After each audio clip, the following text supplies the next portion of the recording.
Hey everybody, it's Erik Torenberg, co-founder, partner of Village Global, a network-driven venture firm. And this is Venture Stories, a podcast covering topics relating to tech and business with world-leading experts.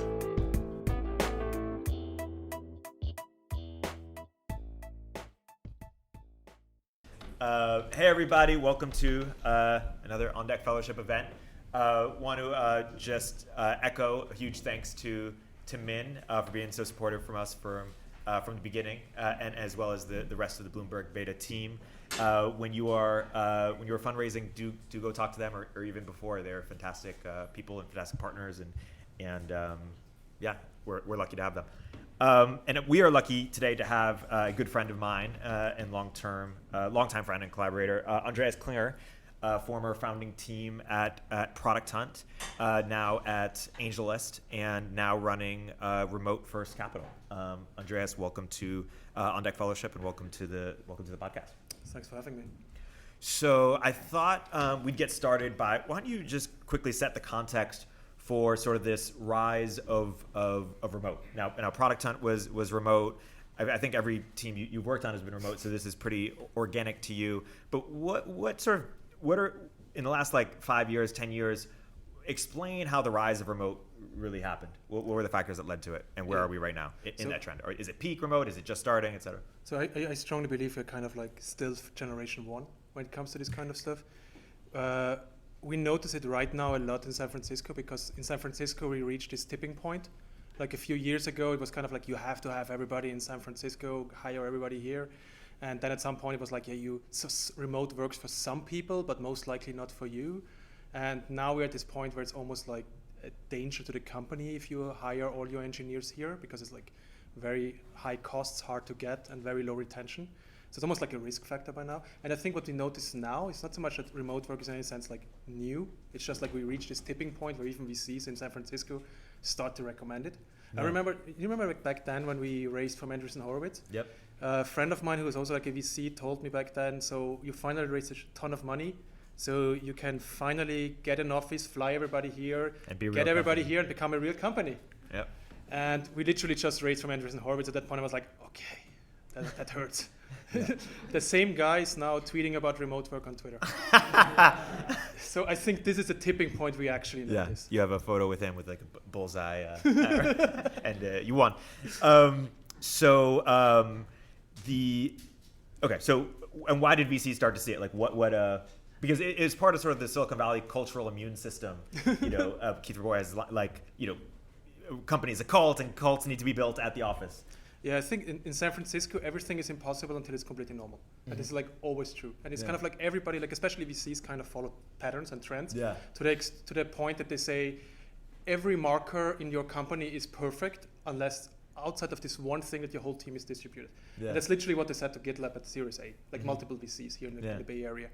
And the only VC that actually accepted in the end was convinced, because they have this huge manual online, and maybe they know what they're doing. Yeah.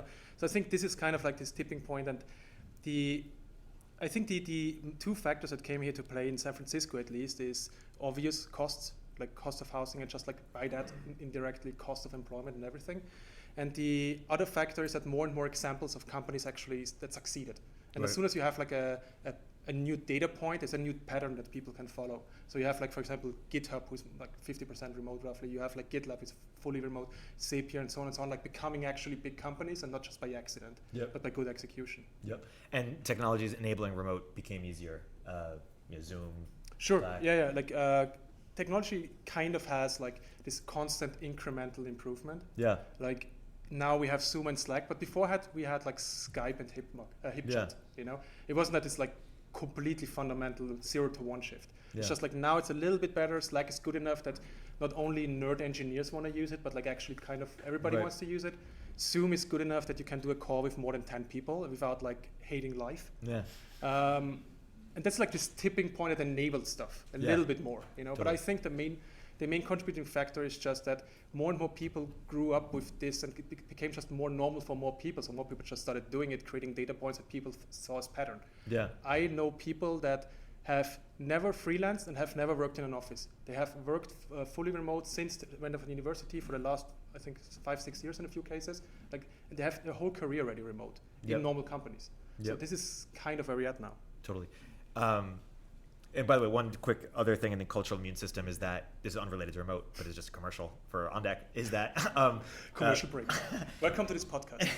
is that there's been this lore that you have to know your founder for a long time. Like I've worked with them or gone to college with them or whatever it is, and hopefully On Deck Fellowship and others are proving that you can founder date and meet in different kinds of ways, in the same way that Tinder proved you can meet people on the internet. Yeah. On Deck is just like Tinder. Good commercial break. Okay, so back to what we were talking about. The okay, so remote. So GitLab, GitHub, etc. Talk more about sort of second and third order trends that are going to emerge from remote. So we have this notion that remote work is kind of a startup thing, which it's not really true. So what's happening right now is that more and more large companies are actually moving their administration or like operations remote. And the problem with the term remote, it's a little bit loaded. Like a lot of people assume it means outsourcing, or it means freelancing, or it means working from home. And none of that actually necessarily needs to be true, And we have like right now the trend that a lot of other like administration becomes like a kind of a go-to remote thing. And in healthcare, you have more and more roles that are done fully remote, especially in rural areas. If you nowadays go to a hospital and you do an X-ray, it's very unlikely that the person in the hospital will actually look at your X-ray. It will be sent online to somebody else in somewhere completely different region and done there. And this is becoming more and more normal. So like the question that I kind of ask with my fund is, with more and more people work remote, what kind of opportunities exist because of that? Like how does a rural area change? Like how do small towns change? Remote can be really good for rural areas, for example. Like you don't necessarily need to move to the next city to have a good job. You can like stay there and like drive in once every month to your coworker. So kind of like this whole concept of local remote is kind of a big thing in the rural areas. But how does this actually affect the local area? Like is there, like for example, community spaces, coffee shops? Like right now, coffee shops are actively trying to kick out remote workers because they are sitting there and taking a desk, because the business model is to get somebody in and kick them out. And the next generation of coffee shops will be not ground floor, main street, but it will be like side street, fourth floor in a rundown building, but like looking really nice internally, and you pay a membership fee. Right. And this kind of stuff will happen because of remote work becoming a normal thing. The other second degree effects that you have is that you have a concept of global work. So you have regions like Latin America, Africa, Eastern Europe, even Europe, flyover states America, Asia, and so on, where the salary of senior engineers adapts because there's a global demand for that engineer. And that's also true for other specialized skills in the long run. So the question is like, how does this affect the area there? Like, how does this change the whole setup in that region? Yeah. So there's a lot of like positive, maybe some questionable, potentially negative in the long run. Like a lot of different effects in second degrees around remote work. And one of the things I want to do in the fund is like kind of invest or figure out what these second degrees effects could be. Yeah. And I don't have a good answer yet. Right. And invest in those ideally. One of the things that you mentioned is it could be a boon for rural areas. Yeah, absolutely. And startups thus emerging out of there? So one thing that a lot of rural areas are trying to do is becoming the next Silicon Valley. And it's kind of hard to be the next Silicon Valley if literally every other city also tries to be the next Silicon Valley and you're playing somebody else's game. And what's kind of fascinating is that there are a few regions, most notably, for example, Tulsa and Oklahoma, that just say, what if we invent our own game? And they have a concept which is called Tulsa Remote. So if you move to Tulsa, they give you $10K for the moving costs. They help you finding a house. They give you, basically, they help you getting a low rate credit at the local bank. And they help you, if you already have a job, great. And if not, they help you finding like a good remote job. So the whole concept that they're actually trying to do is they try to attract, I would say, tech workers with a high salary, ideally. But that doesn't necessarily have to be tech, but like remote workers to this area to revitalize the whole region. Yeah. To bring new jobs into this region, to bring completely new concept in this region, and so on and so on. And they are actively trying out this kind of stuff. Like, how could community spaces look like if everybody works like regularly from home? Yeah. You know? In a minute, I want to talk about what sort of startups will be enabled because of remote. But first, I'm curious to ask the inverse, which is a bet on remote is a bet against what? Is it a bet against polarization regionals? Yeah. Like there's no point in, like I honestly believe that Silicon Valley very soon will be founders and bankers. And everybody else will be somewhere else. And there's no point, like maybe like a few older tech companies that will be still here. So like the same way as we still have, I don't know, I don't know which companies sponsor your podcast. I don't want to offend anybody. No one's sponsored. Okay, cool. But like there's a lot of older tech companies here as well, and like Google will most likely stay here, Facebook will most likely stay here, but like the next generation most likely won't build like huge offices here. So realistically, they either will have multiple offices in different regions, or they will have like everybody fully distributed. And the founder might still stay here. The bankers, the VCs will still stay here. You know. Yeah. You know, what's the saying? Live long enough to, start. Andreas VC. I'm botching the quote, but you get what I'm saying. Yeah. So basically, you're saying I'm a villain. Yeah, exactly. So what about transportation? So there's like this whole argument that you need, like it's good for the environment and yada yada and all this kind of stuff. Sure. I fully agree. I personally see it as right now, I think doing a team remote is an unfair advantage that you should leverage. And if you're a startup, you need to grab every unfair advantage you can grab. And being able to hire better people at fair prices, I'm not saying like lower price, but at least fair prices, and having people who actually are like on the long run with you is a completely unfair advantage. In San Francisco, the average retention of like people is around 16 months, which is like, I would say, onboarding plus a few weeks. And then again, you have to pay a recruiter like 30% of the salary. So you basically not only you overpay people's salary because they live so expensive, you also have like a 30% add-on on that additionally. So hiring here is like almost like borderline. So it's a labor arbitrage mostly. I wouldn't even call it labor arbitrage. I think just like San Francisco right now is completely polarized and disproportionately expensive to anything else.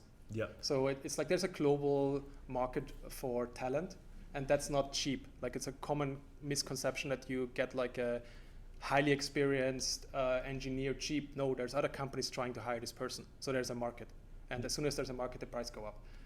I was in sort of a group conversation with Sid from GitLab talking about sort of the merits of all remote. Yes. And then Erik Schmidt, who said basically you can from Google, who said I think you can only be all remote or no remote. That nothing in between works.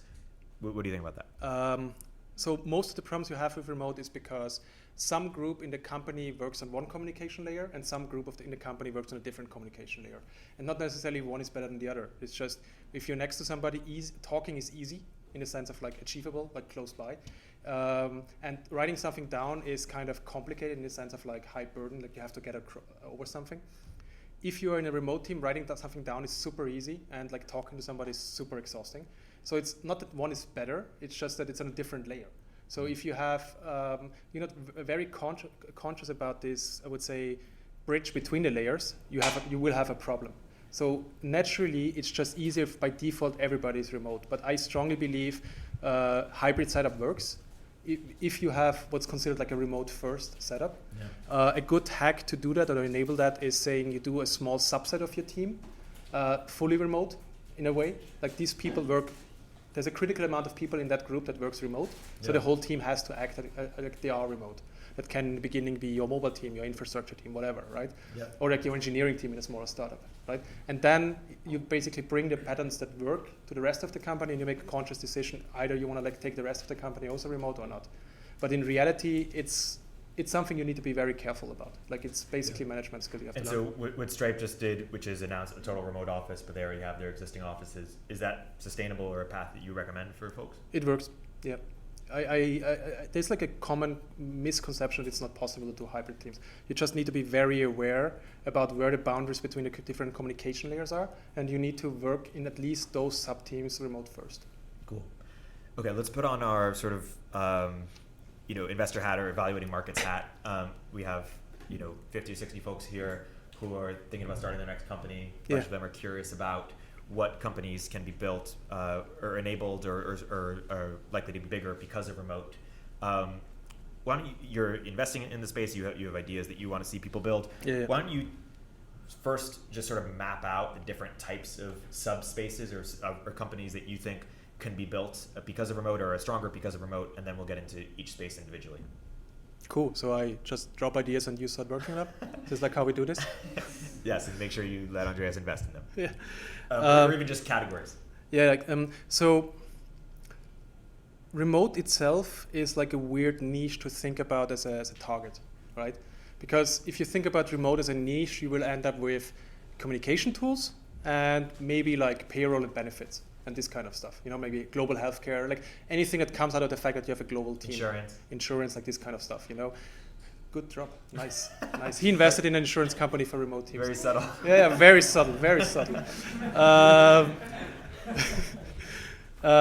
So this is kind of where you instantly end up with these kind of things. Like, okay, you have a global team. What could a global team need? Great. And then you have like communication tools. Like many of the people are in different time zones. So maybe I need like something to accommodate for that. Or maybe everybody's in the same time zone, so better video chat, blah, blah, blah.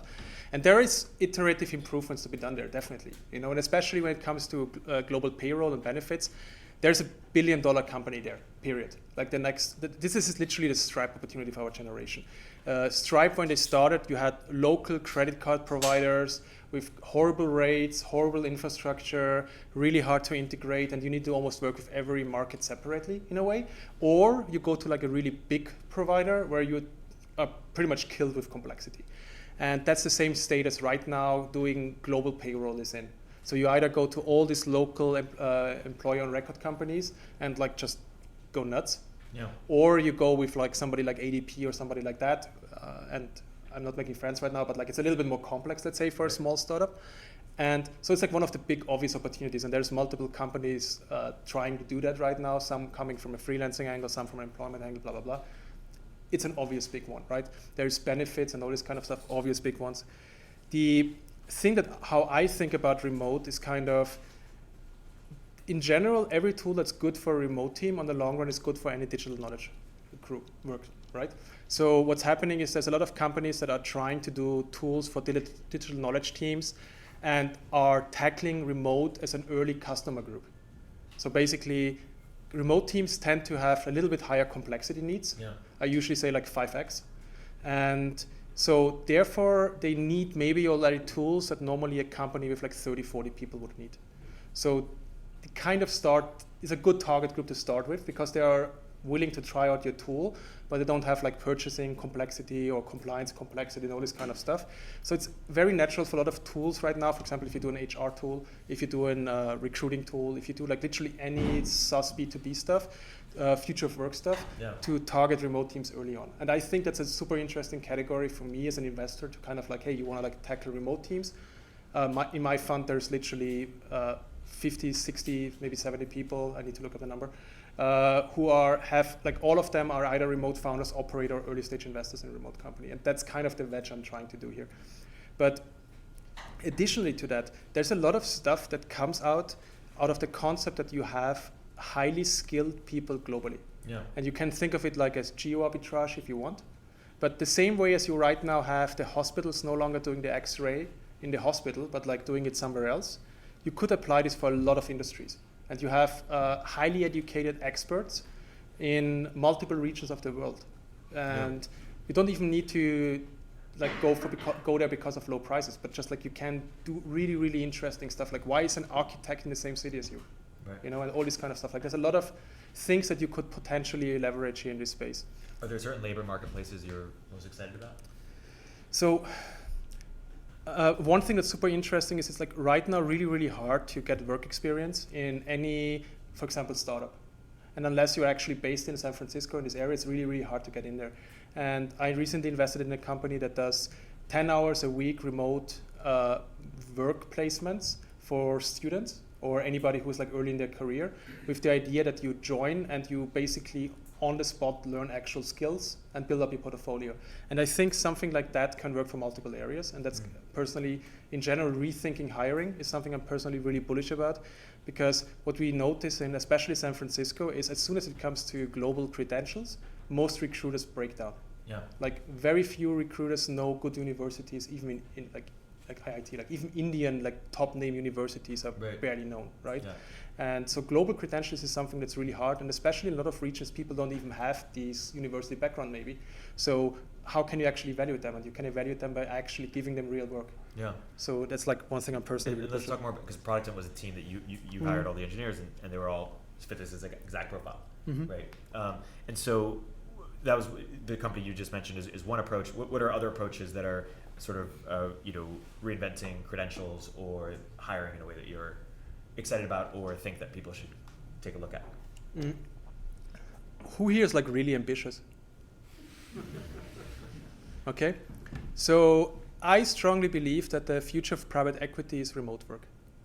And I know right now, like a lot of them try to be completely under the radar, but like I know companies like private equity funds that have like several thousand people remote, and they buy startups that go well, but not necessarily like, like the growth is done and they don't know what to do and the founders want to get out. They buy those and basically replace everybody with remote work. And not necessarily like super cheap labor, they pay comparably really fair prices, but they have like an infinite supply of amazing people who have done this like multiple times and can just like, no matter where the company is they bought, just like go in, replace everything, build everything up, and then scale it back up. And I strongly believe that private equity will be one of the like areas that will, in the long run, leverage remote work very, very aggressively. I wouldn't be surprised if it's kind of becoming a cliche to work for a private equity fund if you're like a remote engineer. One thing you also mentioned previous to this is IPOs. Talk a bit about that. Yeah. Okay, so another, like, if you would ask me what are the really big trends in remote that I could see the next 3 years, number one would be private equity going remote. I guess at least when you're focusing on tech kind of related companies. And the other one I could really see is larger remote teams have a completely unfair advantage when it comes to acqui-hires. They can literally go, like GitHub, for example, if they see an engineering team they really like, they could acquire them. They don't need to get them to move to San Francisco. They don't need to have like a complex integration whatsoever, right? They can literally hire them and like onboard them really, really quickly. They can hire products, buy products basically if they want to. So one thing that I could see is multiple founders intentionally going remote first or maybe fully remote to be very, very aggressive when it comes to going IPO. Basically build up, become a dominant player in your area and then like start buying everything up to balloon the company to go IPO, which is a very common thing if you like in every other industry. If you're trying to go an IPO, you're kind of like trying to before get a lot of assets in so that you have like a little bit more to show. And I could imagine this in tech becoming very, very common to just say, you're buying up, like for example, you're doing a company that's related to continuous integration or like to testing, quality assurance, and you're literally buying everything up that your customer could need and buy all of them to basically say, hey, together we will make like a really interesting IPO case.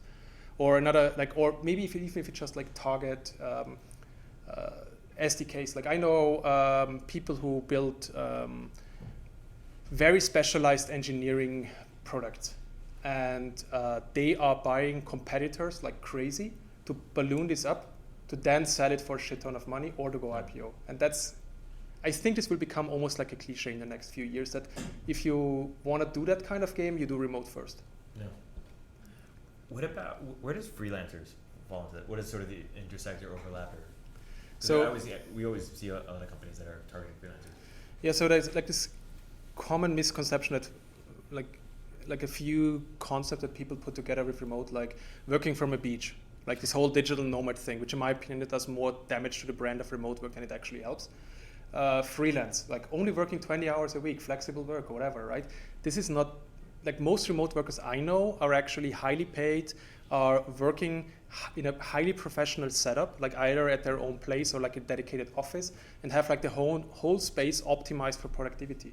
And in their case, like I know multiple people that, and this might become like a cliche for engineers, like if you're a senior engineer, why do you let somebody else decide how you're most productive? Because you know at what time of the day are you most productive, you know what you need to do during the day, you need to take a nap, you go to the gym, you need to play with your kids, whatever, right? And this is how you increase your productivity. So this is common for remote workers already, and I think this will be common for every engineer. And the interesting thing is, like, especially with freelance, it's always like associated to it, because right now, most international remote work is kind of like illegal, gray zone. Like you're hiring full-time people internationally as a freelancer, which is in almost every country a no-go. But nobody really cares yet because they're all small enough, you know? Yeah. actual freelance, and there's like the whole category of like Upwork and so on and so on. Yep. What I'm super bullish on is like work to hire. So Say more basically, about that. you basically get a freelancer. You have anything to do. You put a task that they should do. You give it to 5 people, the best person. You do this one project. If you like them, you hire them. Is this what Gigster was trying to do? A few of them tried it. Yeah. Yeah. And I this is what I would personally recommend every early stage founder to do, because everything else is almost too slow, and they anyway aren't really good yet in evaluating people. They're good in evaluating like collaboration and like the outcome. So give them real work, hire them as a freelancer for the start, and then transition them to full time.